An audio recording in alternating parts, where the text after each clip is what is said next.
Hello guys, welcome to my YouTube channel Spoken English. Practice a lot to get success. Through this channel, we will learn daily use short English sentences day by day. So without delay, let's get started. আমি যাচ্ছি. I am going. এটা তোমার কাজ. It is your work.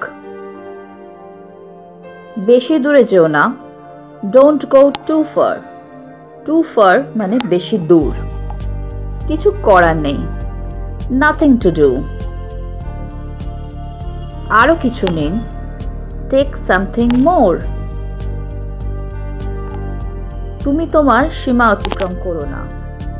Don't cross your limit. আমি কি কিছু টাকা ধার পেতে পারি? Can I borrow some money? borrow মানে ধার নেওয়া.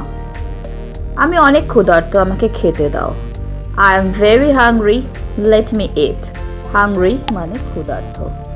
আশা করছি আবার তোমাকে দেখতে পাবো. Hope to see you again. আমি এই আসছি. I am just coming. তুমি কিসের জন্য অপেক্ষা করছো?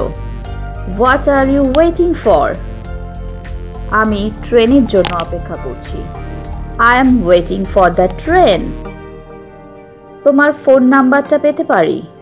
Can I get your phone number?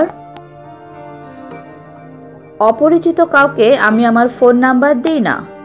I don't give my phone number to strangers. Stranger মানে হচ্ছে অপরিচিত. তোমার মন খারাপ কেন? Why are you sad? বাবা অসুস্থ বলে মনটা ভালো নেই. I don't feel good because my father is sick. Sick মানে অসুস্থ. তুমি কোথায় থাকো? Where do you live? আমি খুব অসুস্থ, তুমি আমাকে দেখতে এসো. I am very sick. You come to see me. তোমার কাছে কি ক্রেডিট কার্ড আছে? Do you have a credit card? হ্যাঁ আছে, তবে এটা অব্যবহারযোগ্য. Yes, there is, but it is unusable. Unusable মানে যেটা ব্যবহার করা যায় না. তারা খুব ব্যস্ত. They are very busy. Busy মানে ব্যস্ত. হ্যালো ফ্রেন্ডস, যদি তোমাদের এই ভিডিওটা ভালো লেগে থাকে তাহলে আমাকে কমেন্ট বক্সে কমেন্ট করে জানিও. আর যদি তোমাদের কোনো প্রশ্ন থাকে তাহলেও আমাকে কমেন্টে জানাতে ভুলো না. তো আজকে এই পর্যন্তই. Thank you for watching. Please like, share and subscribe my channel. Keep watching, stay safe and take care. Bye bye.